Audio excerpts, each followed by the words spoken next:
This episode is brought to you by Next Level Fitness Club in Lebanon, Virginia. 1806 East Main Street, Lebanon, Virginia, 24266. They are a 24/7 gym facility, 24/7 tanning. They also offer certified personal training and certified functional fitness classes to fit all needs. If you're in the market for a gym membership, this is a great place to hit up. Hit up Ethan, Tyler, or Jordan at any of their numbers, and check out their website at www.nextlevelfitnessclub276.com. And we're live. Happy Monday morning. Hopefully everyone has had a wonderful weekend so far. If it's your first time tuning in, this is Tyler's Talking Sports. On the other side of the mic, my brother from another mother, Tyler Hess, and myself, Tyler Castle, bringing you Tyler's Talking Sports. And this episode is labeled Football Field Saturday. And we have some games to go over. But first, Hess, as always, how was your weekend? But it was no one cares. We're here to talk about football. Oh. I got them, guys. Set them up for a punchline in the beginning. No, I'm kidding. How was your weekend, buddy? You thought I was going to do it again, didn't you? He's waiting. Hesitant. Didn't see that coming. Left field. Deep to left field. Ooh. It was busy. Played some travel ball this weekend. I had to miss the Graham game, but I do appreciate and shout out to Adam Taylor for joining the TPS yes, shout family. Out to Adam Taylor. Let me give him a little yes. cheer. Yes.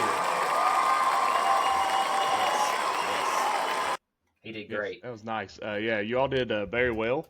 Adam did great filming. I'm pretty sure he was the guy filming everything. He did. Did very well. Very impressed with his film work. Made me feel like I was not doing as good a job for him just to come in. Yeah, actually, I was going to tell you this on since we're doing this right now, and that way everybody knows. I'm actually replacing you with Adam. Oh. Just for film. Oh. Just kidding, Hess. His name's not Tyler. Stop. And he's a busy guy. Yeah, I am too. Yeah, you are. You are. Man. I'll quit interrupting your stories, though. No, it's fine. I don't want to talk about it anymore. My weekend. I don't want to talk about it. I don't want to talk about it. Guys, Hess is a little emotional today. I don't know what's up with him. Sunday night here. We're getting a little recording, but yeah, my weekend was good. Thanks for asking, Hess. Appreciate it. It was very solid. It was busy. Had a lot of running, had a lot of driving, but cleaned house up today a little bit. You know, catch up. Didn't ask. I was just telling our listeners. They didn't want to know. You don't know that. I'm sure they were very interested. I'm sure they were interested in what happened on Saturday, and we're going to cover that here in just a second. We are. But before we get into that, Hess, you want to run through our socials, tell everybody how they're doing? Social medias are still doing their thing. Facebook is still popping off. I think we're still averaging over 570-some thousand people have viewed our page in the last 28 days. Last I checked a couple hours ago. I think we are 34 away from 1,000 followers on TikTok. Up to 180. That'd be huge, guys. 1,000 would be huge on there. Up to 186 subscribers on YouTube. We gained 2 more followers on Spotify. We're gaining Instagram. I saw Instagram moving. Instagram's doing very well. We're averaging like over 100K in views on there over the last 28 days. Yeah, our social's doing good. It's all thanks to the people that's been following us, the viewers, sharing our stuff. So it's been road awesome. to 2K on Facebook, guys. Yeah, very close. We crossed 1.9 last night. Yeah, we're getting there. We're going to be there. We're getting there. We're going to get it. We're going to get that 2K. And speaking of getting it, man, y'all been wanting them hats. Yes. I think we got, 13, 14? How many? Pull up that hat order. It's the next got it right here. 1, 2, 3, 4, 5, 12 of those, and then 2 hoodie orders and 1 t-shirt order. And actually, probably got another hat order, too, I need to put in there. Yeah, guys. I didn't actually make the post today. I was a little bit busy, but going to announce it on here, so make sure you listen. Huh? Yeah, we can make it tomorrow, too. Yeah. No big deal. But if you do want a hoodie, they're $35. It's a black hoodie with the white logo, as you've seen in all of our videos. So, yeah, have those available now if you want to go ahead and pre-order those. And we'll get those ordered. And if you're not close to us, we will get those shipped out to you as well. Absolutely. So we're trying to take care of everybody that we can. But again, we got 12 hat orders. Pretty stoked about that. Already messaged her, Tiffany Hilton. Shout out to her for making those for us. Already messaged her, and she's good for me to send in the next order. So good deal. Be getting that taken care of. So be on the lookout for that. Yeah. You ready to get into it? Yeah, buddy. I am been looking forward to this episode. Gonna be a good one. Yeah, I can tell. I mean, I tricked you up in the beginning. You I think did. that just You that did. killed your vibe. No, it didn't. Just I'm ruined your ready. energy. I'm Gone. ready. I'm ready to He's talk done, about this. guys. He's I'm ready ready to to talk talk. about Lebanon at Graham. Yep. Um, yeah, I guess I'll take the lead on this since I was there to witness the beatdown firsthand. That's the nicest thing I can say about it. It was just a bad day Mm-hmm. for the Pioneers, very bad. Graham ended up winning this one 59-14. Um, Key takeaways from that game. I know y'all couldn't hear me on the lives and stuff. Again, apologies for all those that try to tune in. I had quite a few messages saying that they couldn't hear me. The service was bad, very, very bad, very spotty. So we did the best we could. We tried to get those videos up as fast as we could. I sent stuff to Hess, just try to get him so he can get it uploaded because he had good service. So yeah, just did the best we could. We came out there with good footage at least. Got some good plays from the Pioneers and Graham as well. Yeah. So, but key takeaways from that game, at one point there in the second quarter, it was 21-14. And Lebanon kicked the ball off to Graham. I think there was like 5 minutes ago in the second quarter. Okay. Lebanon's in this game. 21-14. To kick it off, they do kind of like a squib kick, a little bit further than an onside kick, and Graham does a house call. So 28-14 immediately. But kind of deflated them. A little bit, no big deal. 28-14, two-score game. It was 14-0, at one point. So two-score game. No different than what they were. Lebanon's going to get the ball back with plenty of time to score, right? Yeah. So next ensuing kick, Graham kicks off to Lebanon, and Toby gets pretty much plowed in the back there and ends up fumbling. So then 2 plays later, Graham scores, so it's 35-14. So that right there. And right before half, I think that just killed the momentum. The biggest takeaways from that is, and I'm not trying to make excuses. Graham's a great team. They're healthy now. They have a quarterback, running back. I mean, they're loaded. The defense is very good. It's probably the toughest defensive line Lebanon's faced all year, if I have to be honest. Mike had to get rid of the ball quick. We'll go over the stats here in just a second, so he didn't really have time to see the field. Guys, we got a young line. They played their hearts out, played the best they could, but it was just too much. And my excuse is not really an excuse, but Graham's twice as many kids. Lebanon's got 31 players, so when you're a single A school playing in double A, it's a little bit hard on the depth chart. So it wears you down a little bit faster. So hopefully, I'm hoping Lebanon can be single A maybe next year or whenever they can switch up. So I think there is a reclassification coming up, but I mean, I think they need to go down to single A. After I talked to Coach, he was telling me that they had, because I thought it was 27, but they have 31 players. Yeah, that's just that's half. I mean, you're talking half a team pretty much. It is. I mean, that's right. I mean, we've seen it against Union, especially on the offensive front, defensive front. They were able to switch out the linemen. I mean, you had a different offensive line other than maybe 1 or 2 players that were kind of playing just offensive line, not playing defensive line. We knew this kind of coming into the Graham game. We knew that the Graham team won. We knew they were well coached. Hard-nosed coach up there. Coach Palmer is absolutely an incredible coach. He is known across the state of Virginia. And, I mean, these guys were the defending 2A state champions. And 4-3 coming into this game was kind of like, they're probably not 4-3. At worst, they were probably a 6-1 team coming into this. If they were healthy all throughout the season. I don't want to point fingers and say that Lebanon's not playing. They're a single A school playing double A. I mean, player number wise, absolutely. That's what I'm getting at, Def. But I mean, I think in some aspects, I don't want Weasel coming at me for that, but Yeah, we don't want. Check out our TikTok, guys. There's a video out there. Go find that guy. But Weasel will tell you all about it. But yeah, I like kind of what Coach North said, and I was kind of worried about this too. I think me and you talked about it last year. Lost to Graham at home, tough game, battled out to the end. And I mean, really, that Union game was very similar, just at Union. And they flipped around that next week, had a long week, played on Saturday at 1 o'clock at Virginia High, and Virginia High blew the doors off of them. Made them look like they were lost. I think we need to take Saturday games off the schedule. But on the other side of the map there, though, just thinking about that, you got playoffs, man. You play on Friday night at the beginning, but then you go into Saturday. So Saturday, I mean, this is the playoff feel. Yeah. And it is tough in a way because it kind of gets you out of a routine. My thing, though, is Graham, and I'm not saying this has anything to do with it. honest to God, Graham probably wins this game if this was Friday night at Tazewell or Friday night at Lebanon. Let's be Yeah, honest. yeah, Maybe they not were as solid, bad, man. but I'm gonna say Graham wins it. But I think where the disadvantage is Graham's had played, other than maybe 2 or 3 games, they've played on Saturday nights because of the field situation up there, and that's none of the doing of the school. That's county stuff like that. But I mean, they played 1 or 2 games Friday night in Tazewell, but they've been playing games on Saturday, so they're kind of that team's in that routine of, hey, we get 5 days of practice or however it is they do it. And I Right, think, I mean, you get a routine of that, you're used to it. And now, I mean, that gives them an advantage coming into playoffs when that comes around in a couple of weeks. And I just think, for whatever reason, maybe that's coaching, maybe that's just a mental aspect of it. I think a Saturday game in the middle of the season kind of throws Lebanon off. I don't know why that is, but I seen it last year, and I just seen it really last year. hope Yep. looking into this now it turns around. It's a short week.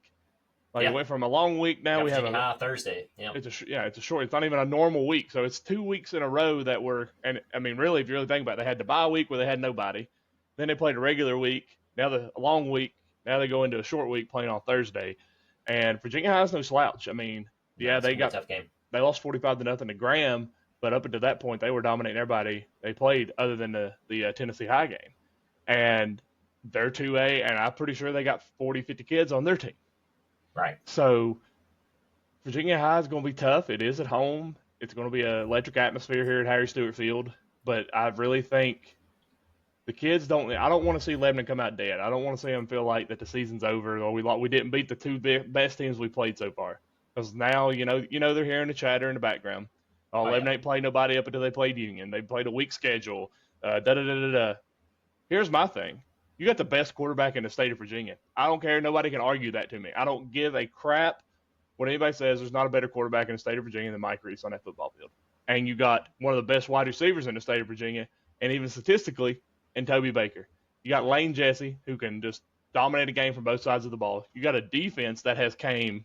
I mean, let's look back at that Honecker game. Yeah. I mean, Where they huge were, improvements. yes, and I mean they've been getting better. I mean, yeah, they're getting beat up, but they're playing so much better. They're playing more containment. They're playing more responsibility. They're playing more downhill and making the plays at the line of scrimmage. Playing 2 good teams. You play 2 teams here. Probably, I mean, I think Union won their head-to-head matchup, Graham versus Union. But again, Graham wasn't up to par. Fully healthy. Yeah. And That might be a different story after what after what I saw after watching Union, watching Graham. I mean, that might be a different story. But Lebanon, I will say, Lebanon was off. And if there's any coaches or any fans of Lebanon, or heck, if there's anybody out there that listens to this that has anything negative to say or has a bad thought about Lebanon going into this, my senior season, I went 8-4. We lost my senior night to Marion. We lost to Tazewell. We almost lost to John Battle. Lost to Gate City at home. And I can't remember the other loss we had. We ended up going to the state semifinals. The record means nothing. It's all about want to and coming out and forgetting about the last game and going out there and showing people what you're made of. So I believe in Coach Norris. I love the interview you did with him. I thought that the way he took the loss on his shoulders, he took responsibility for it. But on the other side of it, he knew going into what they needed to do. So I feel like when they got on the bus, or heck, maybe when he got to the locker room after he got done with the interviews, he had that team locked in, ready to go for Virginia High. Yeah, and Lebanon's going to come prepared. They did have some injuries there. I'll have to get some stats on that. We'll have to reach out to Matt and see if everything's good on that. So I don't know who else going to be. I don't know who else going to be available for Thursday. I do have one injury update. I have one, Wesley Alexander. He ended up hurting his arm during the game. He was in a sling after the game. I have been told he is okay, but he's really sore and having a little trouble moving his arm. I would say he'll be ready to go Thursday, but I mean, that's just one.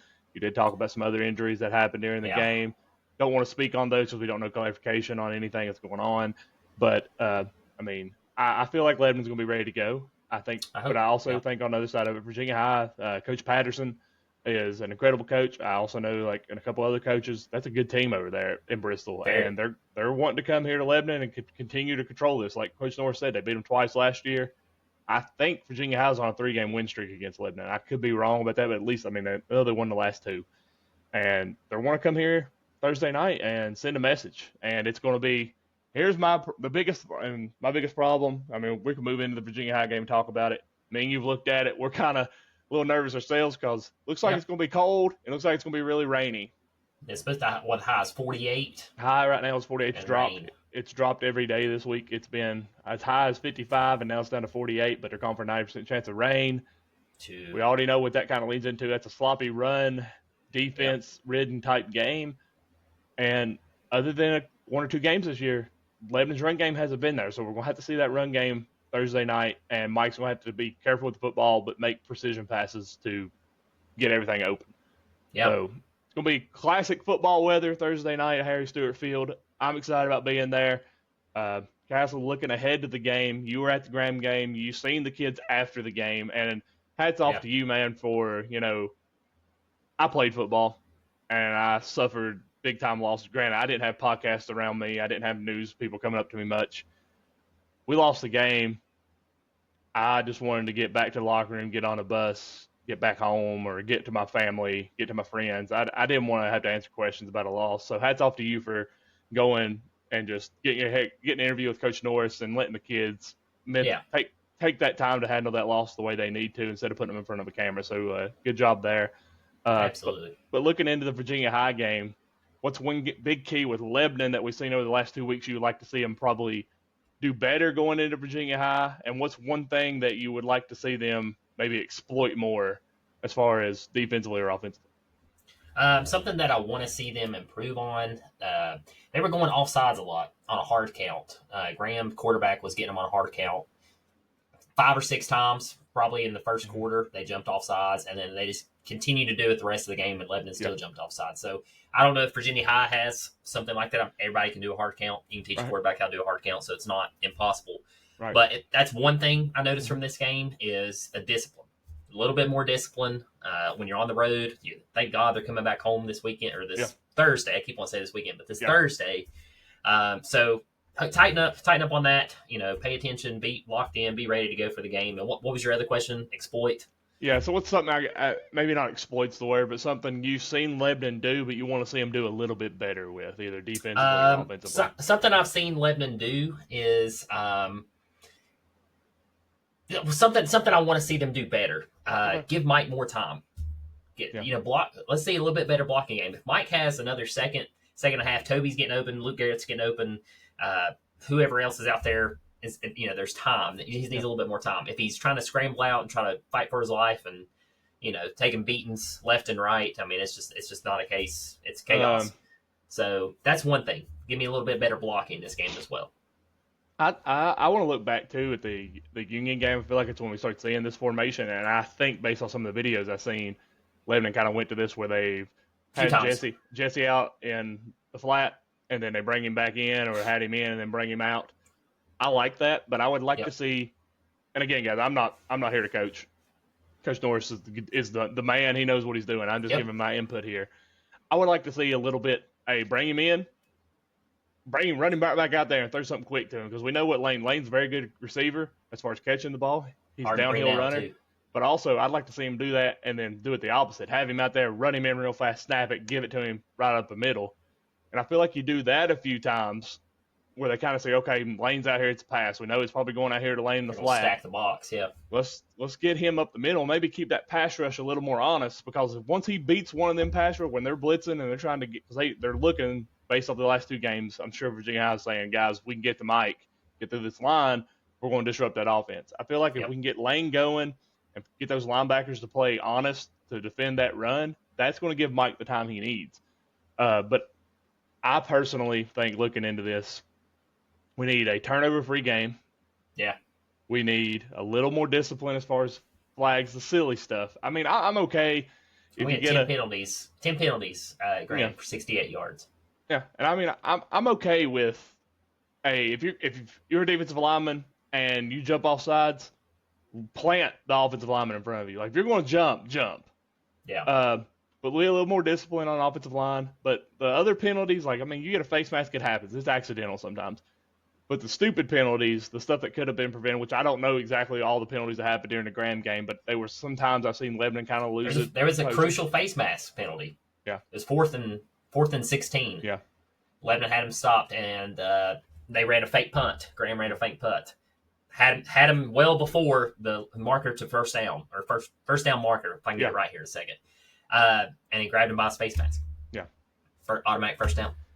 That right there. That was another one.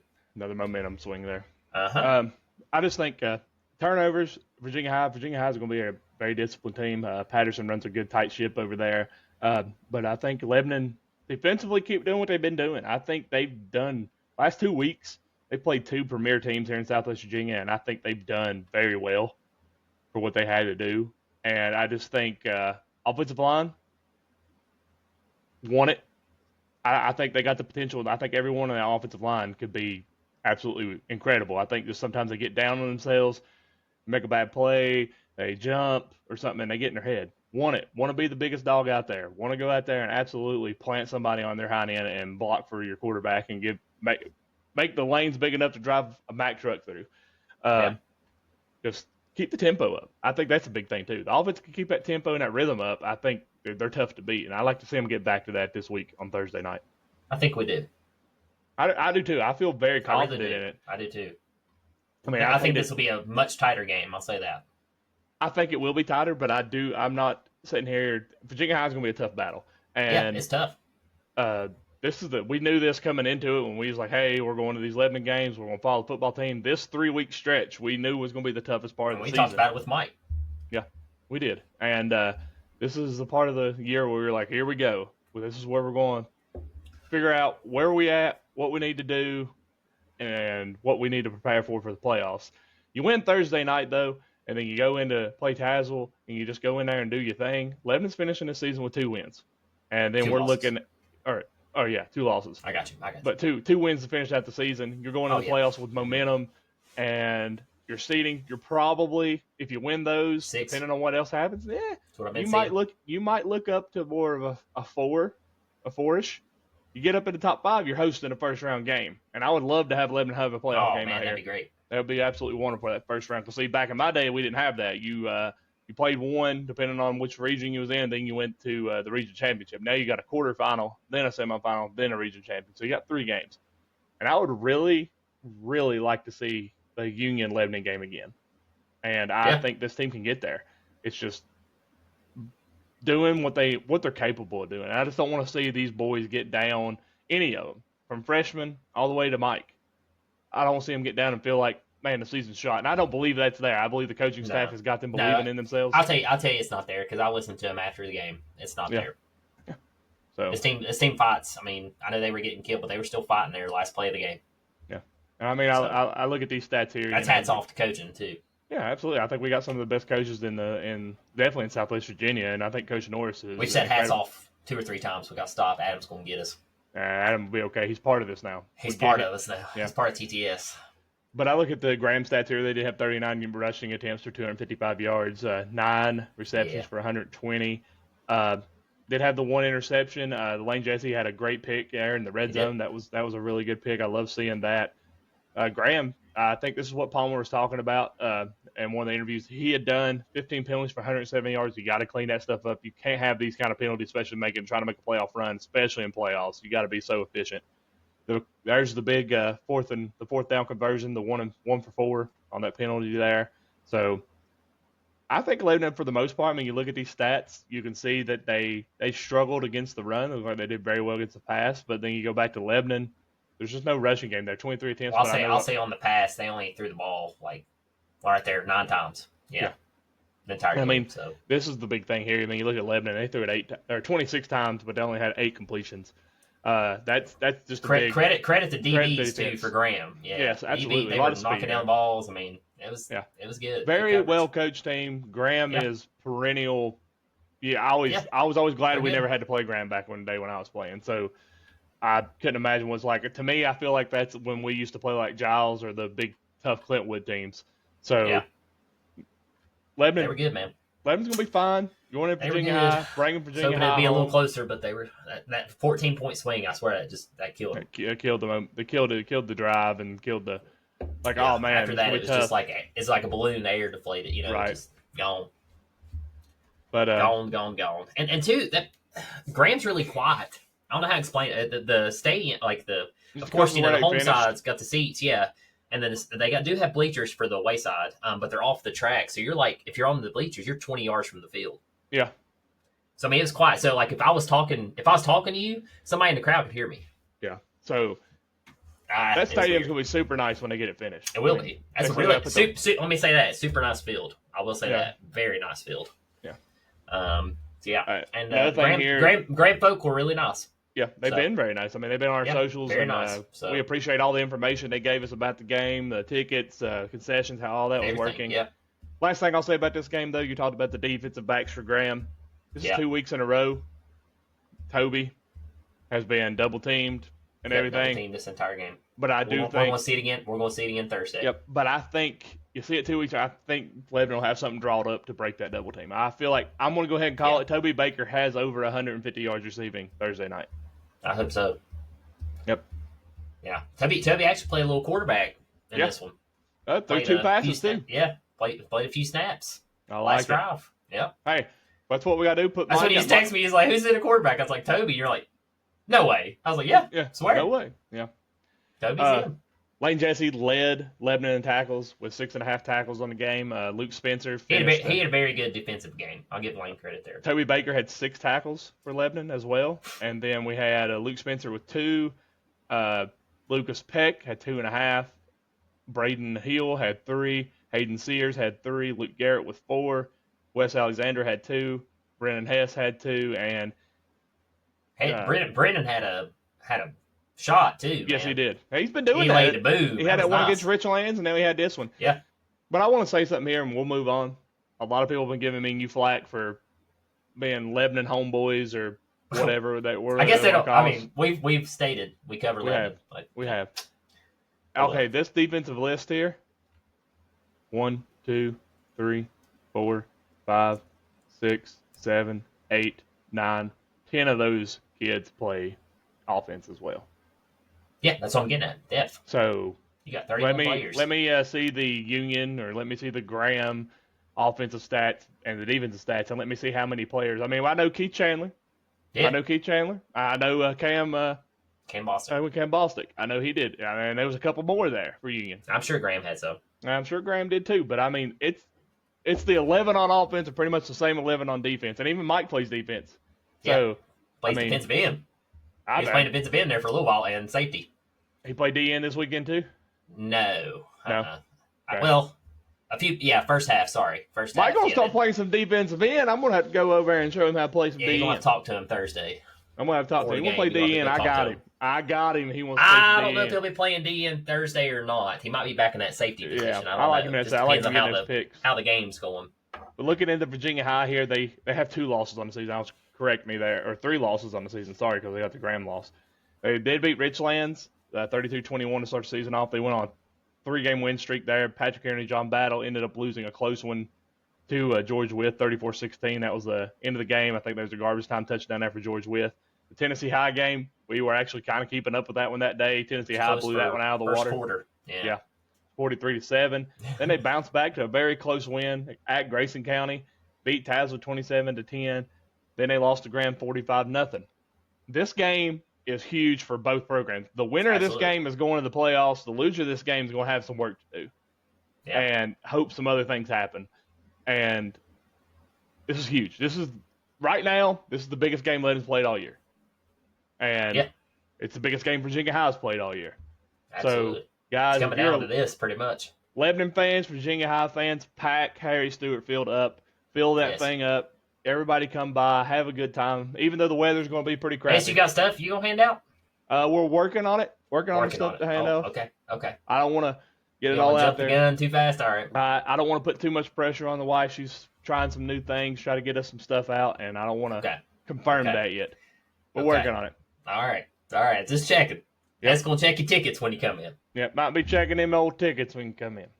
I'm not giving autographs. Not doing autographs, guys. No autographs. Oh. Yeah. I had to give out a couple this weekend. One more thing I want to ask you.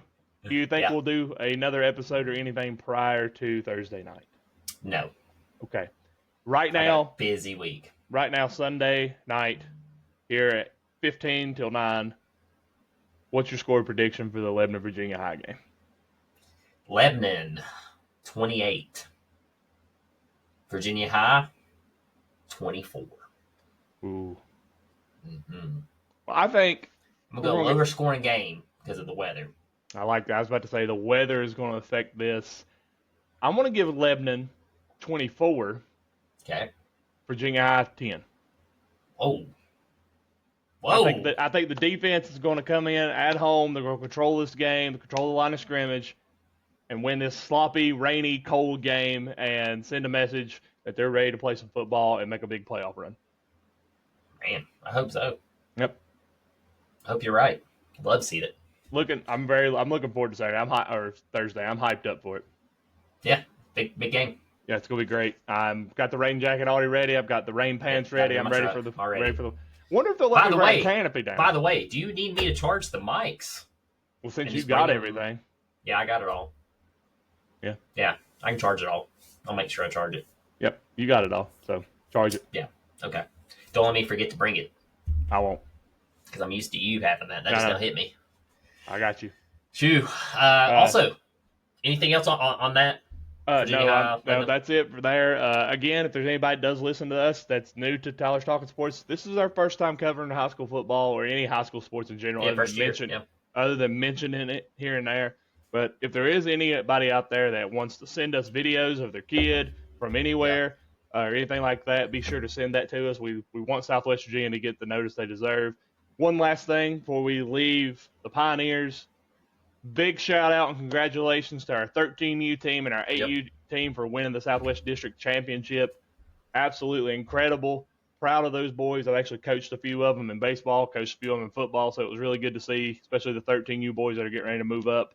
Happy to see that. And that 8U bunch, that's definitely the future of the Pioneers there. That's your youngest group, and that was really good to see. But, yeah, beat Abingdon. Both of them played Abingdon and Tazewell, neutral site, and 13U won 8-0 in overtime, and I believe the final score of the 8U was like 38-0. 38 or 30, something like that. Yeah, so great job to the youth. Proud of those guys. Big acknowledgement to Zach Lambert for running that program the way he has all across the board. He is the president of the Lebanon Junior Pioneers, so great job by him. Great job to the coaches. You all, we've talked about it. If you want a good varsity program in anything, it starts with the youth programs, and I think Lebanon's on the right track with it. This episode is brought to you by Little's Lawn Care. Little's Lawn Care is the all-you-need lawn care people. You need your yard mowed. You need your leaves blowed out of your yard. You need your gutters cleaned out. Contact Little's Lawn Care at 276-698-5104. Again, that number is 276-698-5104. You can text them and you can call him. His name is Brandon Little. He's an incredible person, and be sure you let him know that Tyler sent you. Oh, I love where Lebanon football's heading. Yeah, I think it's in a great spot. I really do. Past couple of years, like we've seen it uptick again, and the future is bright even next year for what they have coming in. So absolutely. Yeah, looking forward to it, guys. But we got to focus on this Thursday first. Yep, focusing on Thursday. But Saturday, not only do we have to cover high school football, we had to cover some college football, but we did have some breaking news that came across today. At first, this was a very fluid situation. Wasn't sure really what was going on. The entire staff at LSU around 3:30 this evening was dismissed except for Brian Kelly. Brian Kelly was still there. They were still in talks of a possible dismissal of Brian Kelly. They were trying to talk to the boosters and stuff about a $54 million buyout, how that was going to be handled. But right before we started recording this, we did get the breaking news that Brian Kelly has been let go as the head coach of the LSU Tigers, effective immediately. Not sure all the details on the buyout and how that's all going to work out. Castle, what's your instant reaction to the LSU firing Brian Kelly?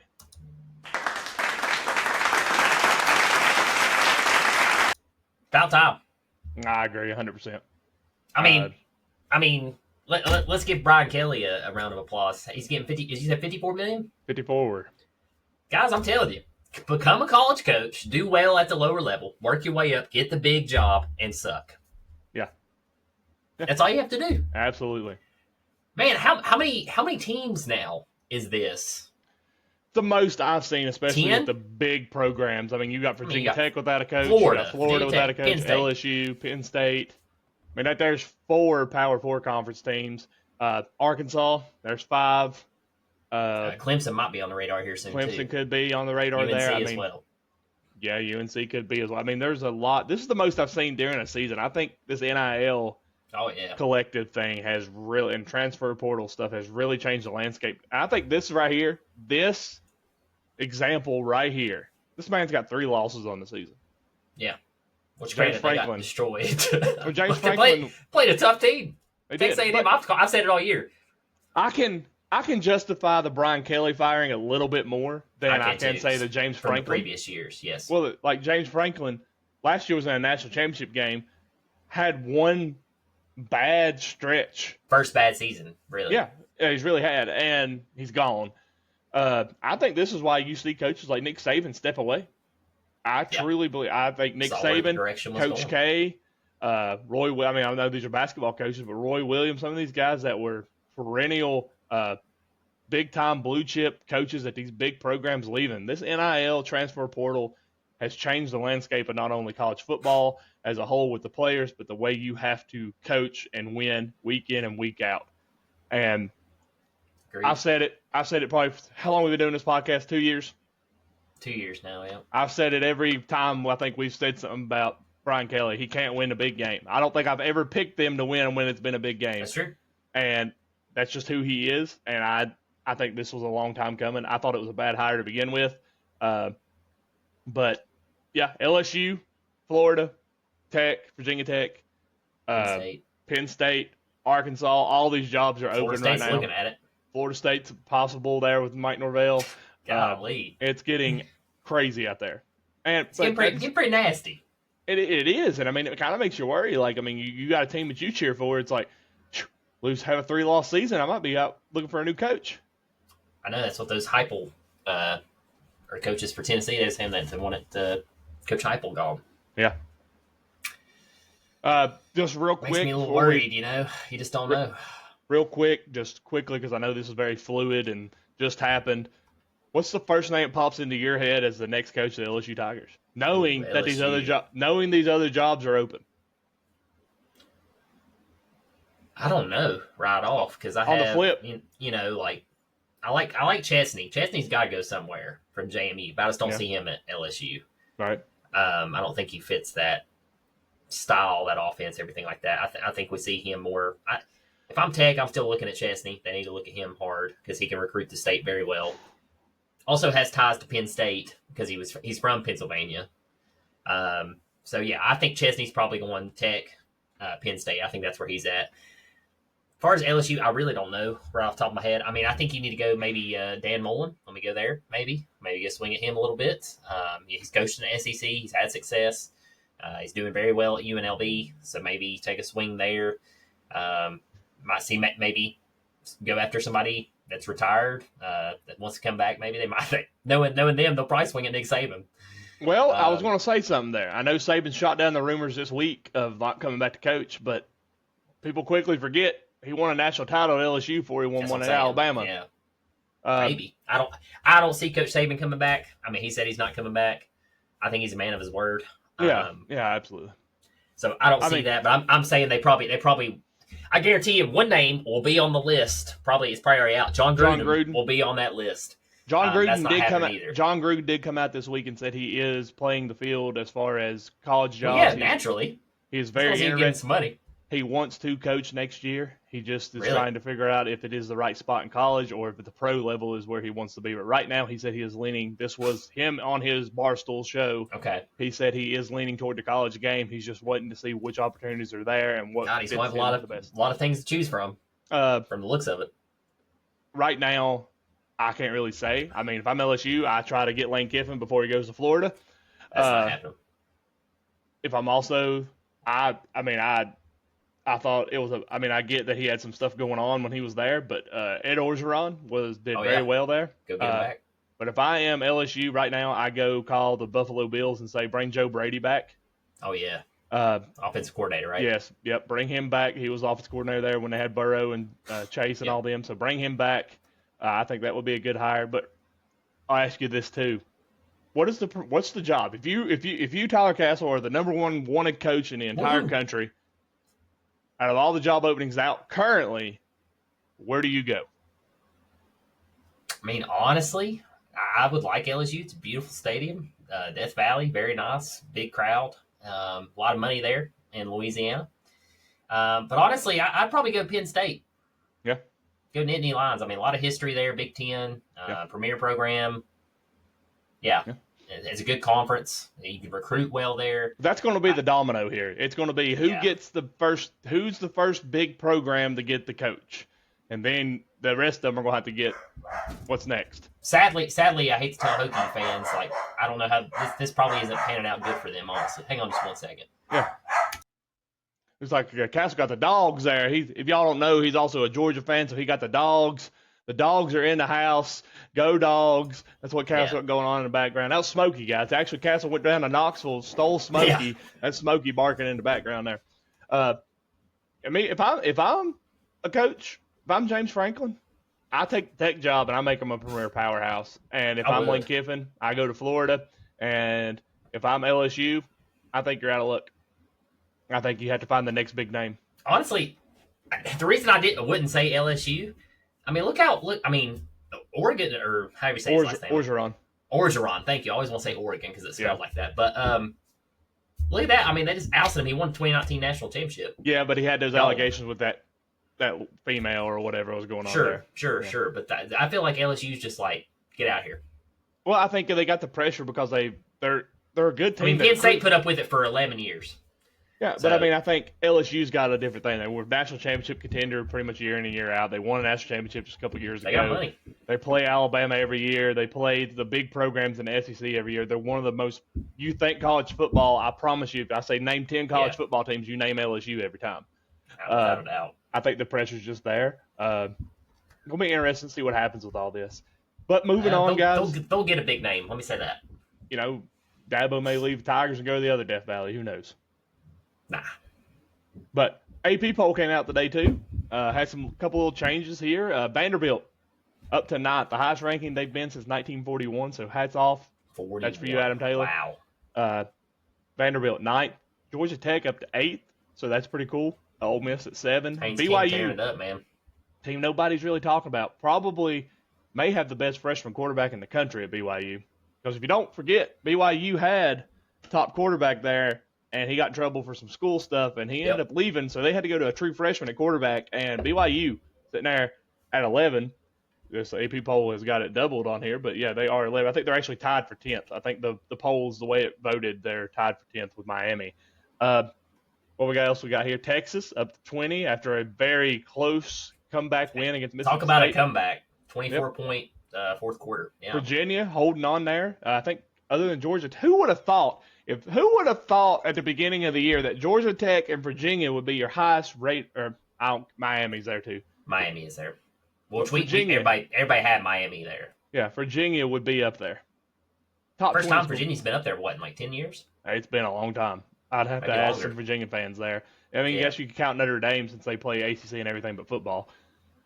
But Memphis, big win over South Florida back in the top 25. Team nobody talking about here too, Hess. Cincinnati. Very tough team, and Big 12. Louisville. Yeah, Louisville doing Brian Brom. That's a name. There. That's a name right there that might be up for one of these coaching jobs. But yeah, Utah, big win for them this week. The 24th in the country. They were up 45-0 on Colorado at half. So that was beat down. Looking at the AP poll, what stands out to you before we get into the rest of these games?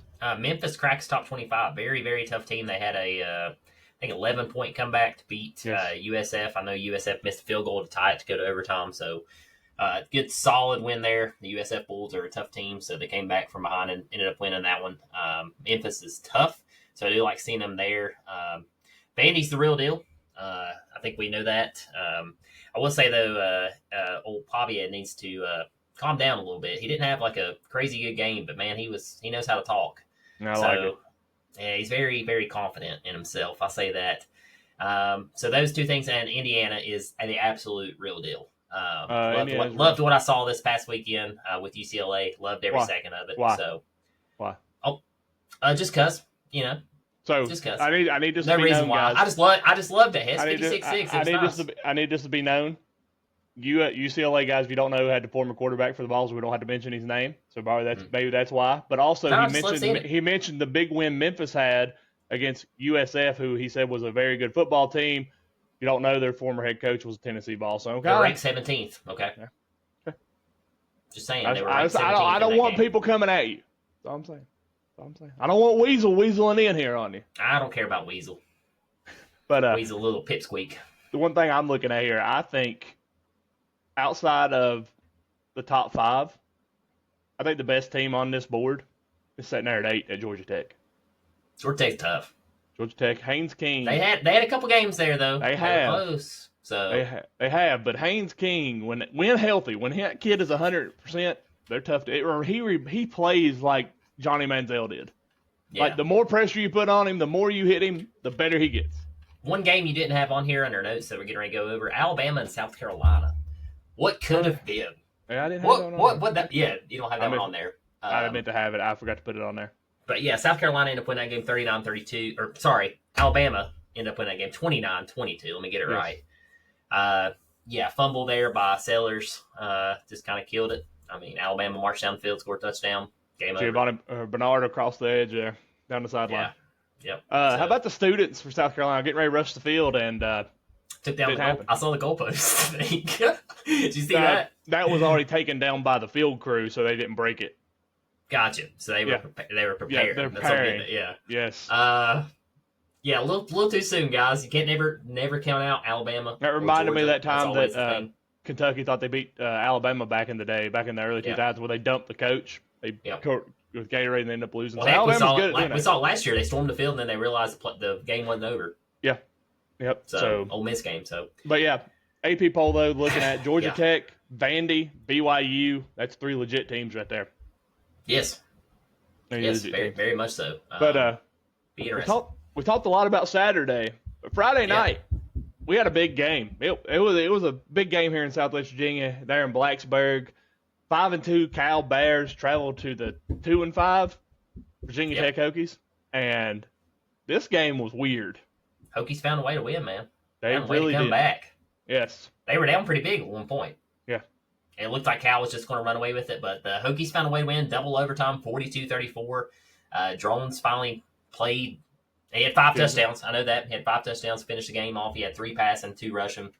119 yards, 50% completion rate, 9 of 18, 119 yards. Yes. But the real key to this offense was Hawkins. He had 21 carries, 167 yards.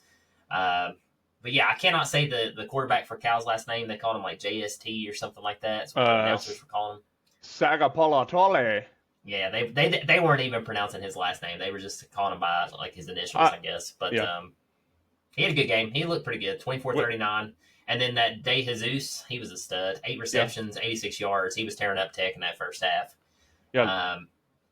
I mean, great win for the Hokies. If you are looking to replace a vehicle for a newer or more reliable vehicle, there is no better person to see than Brian Long at Wallace Imports of Bristol, Tennessee. He puts his customers first and really cares about helping achieve your dreams of a new car. Wallace Import has 3 new car brands in VW, Kia, and Subaru with over 200 pre-owned vehicles. If you're looking for something specific, good chance he has it. Good credit, bad credit, or no credit, he will do everything he can to get you and your family in a newer, more reliable vehicle. Contact him at 540-355-9921 to schedule an appointment or come see him at 320 Volunteer Parkway in Bristol, Tennessee. Let him know that Tyler's sent you. I feel like the 3 wins that we've talked about with the Hokies, they've had over 100 yards rushing with the running back. Drones did add to this. Tech had over 300 yards rushing in this game. Drones had 137 yards rushing and 2 rushing touchdowns. So Drones had a huge game. I watched this game. I started in the late third. Guys, not gonna lie. And I fell asleep at the first overtime, and then woke up and seen Tech won in the second overtime. Big win for Tech. I mean, Cal came in favored in this game. Cal was playing good again, 5-2. They were trying to get bowl eligible because we're at that point of the season now. Tech, I don't know. They're like a coin flip every weekend right now. It's just like you just don't know what you're gonna get. You really don't. And but a big win. This was the 25th anniversary of Enter Sandman being played at Blacksburg, so that was a really cool event. This first time they played Cal? Or they played Cal last year? I think they went to Cal They went last to year. Cal last year, or Stanford. I believe so. Yeah, they did one of them. Okay. I know they went to Stanford. I know I've been the first time. I know this. I think I'm 99% sure this first time Cal's been at Tech. Yeah. Yeah. Oh, yeah. Definitely the first time Cal's been at Tech. I just can't remember if it's the first time they played. Another big game here. I tried to keep up with this one Saturday. From what I heard and seen from my App State fans, Dow Loggins' head is on a stake. Yeah. They're 2 games back-to-back weeks. They should have won. They want the coaching staff revamped. Excuse me. And 24-21, ODU pulled it out. Castle, did you watch any of this one? Did you see anything about this one? I didn't know. I was on the field. I had terrible service and stuff, so didn't get to watch it. But I did see the 24-21 score, and I was pretty mad about that. Not gonna lie. Saw Swan didn't have that great of a game. 12-16, 2 touchdowns, 140 yards. Davinian back on the leading on the rushing, 51 yards, 9 carries. But ODU's tough. And when we was on Sunbelt Syndicate, we talked about ODU a little bit. We did. And talked about how they're a really good team. That Joseph kid's very good. 21 for 33, 305 passing yards, 3 touchdowns, 1 interception. But again, this is back-to-back weeks that App State should have won. They should have beat Coastal. Yeah. And they had a chance to beat Old Dominion. So they did. And I do think AJ Swan came in like in the third quarter of this game. JJ Cole started this game. So Cole started. Yeah. Yeah, Swan came in later on. I don't know. I don't know what's going on down there. There's a lot of disconnect. I don't like the two quarterback. You stay with the guy. Well, unless Cole got hurt. Cole was playing terrible. 2 weeks in a row he was playing terrible. I'd seen on some of the message boards at App State, they were like, "It's AJ Swan we need to get back down there, Hess. That's what it is." Yeah, we gotta get back down to a game. Get down there and get the momentum going again. We gotta get them going. You mentioned this game. I put it on here. I wanted this one on here not so much for the Vols fans so they can hate on Nico. I wanted this on here because Indiana's real. Indiana is the real deal. I mean, that's what I was talking about a minute ago. I don't know why you assume that I was just going to talk about Nico. I know where it came from. It's fine. I'm not biased, okay? There's nothing behind me. I'm not biased. In case y'all wondering, that's a green screen. I just put that up there just to throw y'all off. But, yeah, what I want to talk about that is, man, I mean, UCLA was hot coming into this. Yeah. They were hot. Playing good football. Indiana just, that's what they asked the coach, Sketty or whatever before the game. They was like, "Are you a little bit scared with UCLA coming in here?" He said, "You can't never play scared." Right. I love his mentality. And if you're always ready, you never got to get ready.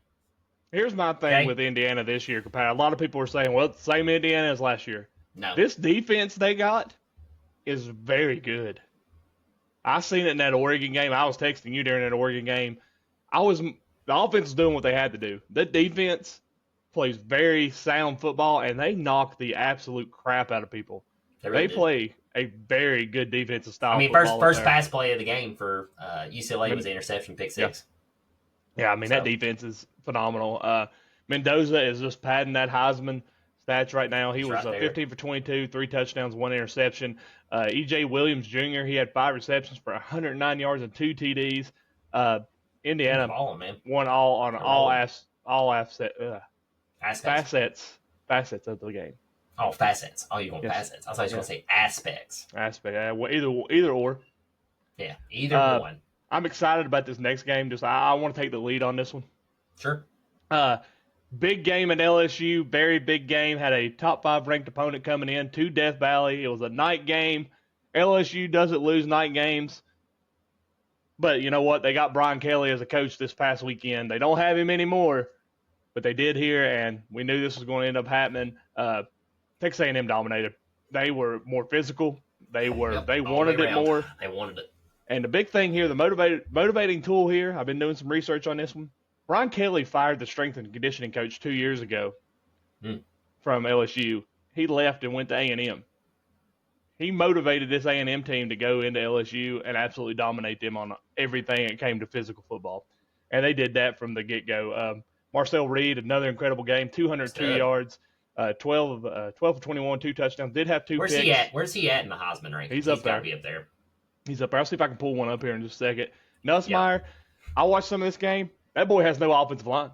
No. He got killed every time I was watching that game. Yeah. Getting absolutely. Fifth year? Yeah, fifth year. Yeah, senior. And was projected to be one of the top quarterbacks taken in the draft. Oh, yeah, he's Heisman frontrunner, him and Klubnik. Barry for LSU, first ever start, first time playing. Actually didn't do too bad. The line was just not there. I mean, they the defensive line for A&M was absolutely phenomenal in this game. Barry had nine carries for 1 touchdown for 59 yards. But it was the up front. The front four for Texas A&M dominated this game on both sides of the football, and they just pushed LSU around. LSU looked like a bottom feeder of the SEC in this game, the way they played on offensive line, defensive line. Yeah, this was not a good game for LSU. That's why Brian Kelly is no longer there. If this was a close game, I think Brian Kelly still keeps his job. I'll say that. I think he was out the door unless they won. Really? Yeah. I do. Yeah, they're out of playoffs now. I mean, yeah, so third loss. I like it. Brian Kelly's last loss was against Jimbo Fisher's old team, and the 2 biggest buyouts in college football are right here. These 2 programs. I love it. Between it. So. Interesting. Another close game here. This was a 31-point favorite.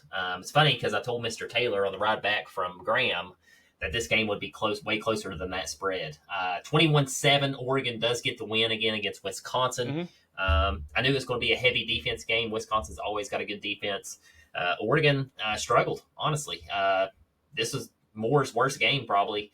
9 of 15, 86 yards passing. But then you look over at Simmons for Wisconsin. He went 7 for 21, 86 yards passing. So no passing in this game. A lot of rushing. Moore did get hurt in this game. He did. Okay. He did not play the third quarter. He didn't play the second, pretty much the whole second half. He got hurt in the middle of the third quarter. Okay. But still, 86 yards passing. Yep. He got hurt, and he got hurt in the beginning of the game, and then he got finished off about the third quarter. Gotcha.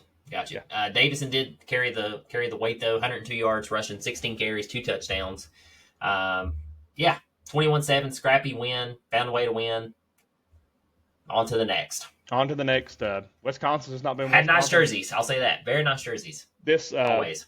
I would say also this will be another head coaching position open. I think Luke Fickell, who looked like it was going to be a good hire out of Cincinnati to go to Wisconsin, I think he'll be fired there. So that'll be another program with a coaching hire. That'll be looking for somebody. That'll be interesting who gets that job. Honestly, if I'm Wisconsin, I might wait. Might wait till next year. Before we move on to the next one, I do have the Heisman odds here. Right now, Fernando Mendoza is your favorite at plus 325. Then second is Ty Simpson at Alabama at 350. Third is he had a rough game against South Carolina. Third one is Julian Sayin. He's at plus 400 for a freshman at Ohio State. Number 4 of the odds is Diego Pave from Vanderbilt plus 1,000, and then Marcel Reed is plus 1,100 at 5. Yes, absolutely at 5. So yeah. Absolutely. Yeah. There's but speaking of Diego. One team, too, here, since I was talking about jerseys, I don't think you put them on here as well. Miami, wearing the camo. What were they thinking? I mean, Carson Beck just threw 5 interceptions the week before. Then you're going to put your players in camo? Yeah. Make it even harder for him to see them? Yeah. Yep. Yeah, I saw they advertise that on College Game Day. I was like, what are they thinking? Oh, I was watching some of that game, too, like when they did the aerial, like the back, when they went and zoomed in. Miami struggled, dude, starting early. They struggled. They did. They ended up winning, 42-7? So, yeah, it was a beatdown, but they struggled first half. But when they pulled the camera out in that game, it was hard to tell where the Miami players were at on the field. They blended in very well. That's what I'm saying. I don't think that was a smart call. Let's wear camouflage. This was the big game this week. Game day was there in Nashville. Vanderbilt versus Missouri. Another SEC game. Another SEC game. Vanderbilt, I'm going to say they got lucky that Missouri's quarterback broke his leg. Yeah, they did. They really did. But I give his Oilers credit. I mean, he played pretty solid He did. I mean, 14-23, 1 touchdown, 138 yards. I watched a lot of this game. It was 10-10 there for a long time. It's 3-3, actually, for a while. The first touchdown was that 80-yard house call by Vanderbilt. Yeah. Pavia, 10-19, 1 interception, 129 yards. That's what I'm getting at. Wasn't nothing crazy. And then Hardy for Missouri, finally 20 carries, 97 yards, and then Young for Vandy, 86 yards on 4 carries. And he had that. He had the 80-yard touchdown. Yeah. So Coleman Jr. did have a good game for Missouri. 7 receptions, 109 yards. We've called his name a few times, I believe. Yeah. Missouri's tough. That was a nail biter. They missed it by a yard from going to overtime. Yep. I mean, they threw a Hail Mary. It was barely And, short. in a way, it looked like he had the ball across the line there for like a hot second. But then I know he landed. That was interesting. I was interested how they called that one. Wouldn't that have been something? Oh, that would have been crazy. Vanderbilt defense. They got a good defense. The offense could do what they got to do, but that defense has been winning in some games this year, and that's really good to see. Because last year they were all offense, and all offense, yeah. So yeah, they really improved there. Another big game. This was a big game for Virginia. Ended up traveling to Chapel Hill, and Belichick was so close to getting his big time win against a ranked opponent, but UVA ended up pulling this one out in overtime, 17-16. UVA, Tony Elliott. And Gio Lopez back in here, too, for UNC. Yeah, Gio Lopez, great quarterback. We talked about him a lot last year. Big thing here, Virginia. I know y'all are doing well, but with all these coaching jobs opening up at these big programs, Tony Elliott's going to be on some people's lists. Yeah. What he's done at UVA, getting this program to where they're at, incredible job. UNC, they've been playing better ball. It's just they just haven't had it. They don't have enough. I don't know, nothing in the tank, or I don't know what it is, but it's Belichick's first year. What is it with the two Virginia schools this week going overtime? I don't know. Did you know this as well? With this is considered one of the oldest rivalries. Yeah. UNC and Virginia. Yep. I did not know that. It is. Figure for sure it's Virginia Tech, Virginia, but apparently this one's like even longer. Yeah. They played forever. This is the big one, and then it dates back to the basketball days too. Yeah, I'm sure. Yeah. But Morris for UVA, 200 yards, 20 for 35, 1 touchdown and interception. Taylor, 21 carries, 69 yards and a touchdown. Gio Lopez on the UNC side of it, 23 for 36, 1 touchdown, 2 interceptions. One of the interceptions was very costly. UNC just can't get it going. Belichick is struggling. But I think you kind of talked about this. It was either going to be really good or it was going to be really bad. I didn't see no middle ground. I think we went more. It's not really bad. It's just not good. Not good. It don't look good. Not good. It's mediocre. It's bad, but the stuff you hear on the outside makes it look worse. Correct. Yeah. Because they've won, 3 games? 4 games? I look at UNC like people look at a can. I look at UNC like people look at a can of Spam. You go down the aisle and you look at it and you're like, man, that might taste pretty good. But then you think about it and it's meat in a can, and you're like, I ain't gonna open that up and eat that. Where's that? Take back what I said. They've lost 4 straight. They're 2-5. Yeah, 2-5. They got the same record. They did have the same record as Virginia. Hey, they're better than Florida State though. Woo! Who would have thought Florida State's that? got a better record, but they're 0-4 in conference, and now UNC is 0-3. Mm-hmm. And Boston College really missed out. They're 0-5 in conference. Oh, their quarterback's at Florida State, so. Yeah, well, that ain't working out too good either. You mentioned this game in the AP poll. We'll run through this one really quick. Memphis versus USF. Yeah, great game. Memphis didn't win at 34-31. Come all the way back in the fourth quarter. Lewis had a great game, 370 yards passing, 27-44, 2 touchdowns. And then Brown, another stellar game from him, 26-43, 1 touchdown, 1 interception. Also 121 yards rushing. He's a stud. Yeah. He is a catalyst for this offense. Yeah, good game. One thing I want to talk about, too, before we go into this last one, North Dakota State played South Dakota State. They were both 7-0. I think North Dakota State ended up winning that one. So now they're good to 8-0. But why didn't College Game Day go there? Well, if you look at the finals, South Dakota State won 49-0, and South Dakota State. Was it South Dakota State? North Dakota State won 49-0. Yes, South Dakota only had 35 yards of offense in that game. Okay, I knew North Dakota. Okay, I was like North Dakota State won that one, so they're 8-0. But yeah, why didn't they get? I don't know why didn't they go to that game. SEC's got more money. Oh, okay, yeah. Just curious. Curious there. ESPN owns the SEC television rights, so. And by the way, guys, if y'all listen to YouTube TV, Hess and I bragged on them a lot, but apparently they're in contract negotiations again with ESPN and ABC. So if you do have YouTube TV, make sure to go cast your vote that you don't want them to lose ESPN and ABC. Yeah, I'm sure if anything, YouTube TV will just increase their prices again. Well, ESPN's driving that. They want everybody to go to their app because they're going to have their own. Remember, they had that merger with Fox. Yeah. Where they're going to have that huge streaming service in 2026. That's true. Cover all the sports at one time on one screen. That's probably all I'll have because I don't watch TV. Yeah. So there we are. Here we are. We got one more game. It was another overtime game. Texas traveled to Starkville, Mississippi State, and I feel bad for Mississippi State. I do too, man. This is 3 weeks in a row. 3 weeks. 3 big games. They should have could have had a chance. Beat Tennessee overtime game. A&M. Yep. And then now this. Texas. Yeah. Arch Manning played very well. Best game of the season. He ended up going out in the fourth Yep. quarter with an injury. I'm not sure. I think he was okay, but they ended up taking him out of that game. But he did finish with 346 yards, 29 for He 46, balled out in that fourth quarter. He really did. three touchdowns, 1 interception. Wisner had 12 carries. This is the big thing with Texas. No run game. 12 carries, 41 yards. A lot of people, there were rumors before this game that Sarkisian was looking at NFL jobs. He's already starting to build his NFL staff. His agent came out about 30 minutes before kickoff and said that those rumors are fake. Obviously. Of course, he's going to say that. So there's some drama boiling down there. Texas could be another program with a job opening. Wouldn't that be something? That's going to be interesting. But, yeah, this game went to overtime, and Mississippi State played their hearts out in this one. Honestly, they should have won it. But Texas survives, still playing football. Hey, Coach Libby's got something going down there in Mississippi State. He does. The team's going to be tough next year. Their quarterback's amazing. I really like him a lot. Yeah, Shapen. Yeah, Shapen. He is a very gutsy, hard-nosed quarterback. Like to see the way he plays football. Yes. 26-42, 4 touchdowns, 381 yards passing. Yep, 4 tutties, no interceptions. And then Booth led him in rushing and receiving. Yeah, I'm going to do it all. Castle, Mississippi State's a good team. They just cannot find a way to win. They're almost there. They're a step behind. They're coming. Next year might be they're coming over the hump. Yes, they are. Castle, that's all we got as far as college football. Saturday was big. High school football game, and then we had some college football we had to pay attention to. Any final thoughts for you before we end this episode? Go Blue Jays. Go Blue Jays. I like that. Yes. I like that. That was a good little take there. Go Blue Jays. What do I got? Go Blue Jays. Yeah, because we got the World Series on too, guys. Dude, they're off tonight. Yeah, they are off tonight. Series tied 1-1. Yep. LA came back Saturday. They did. Man, I don't got anything else. You know what? Anything else?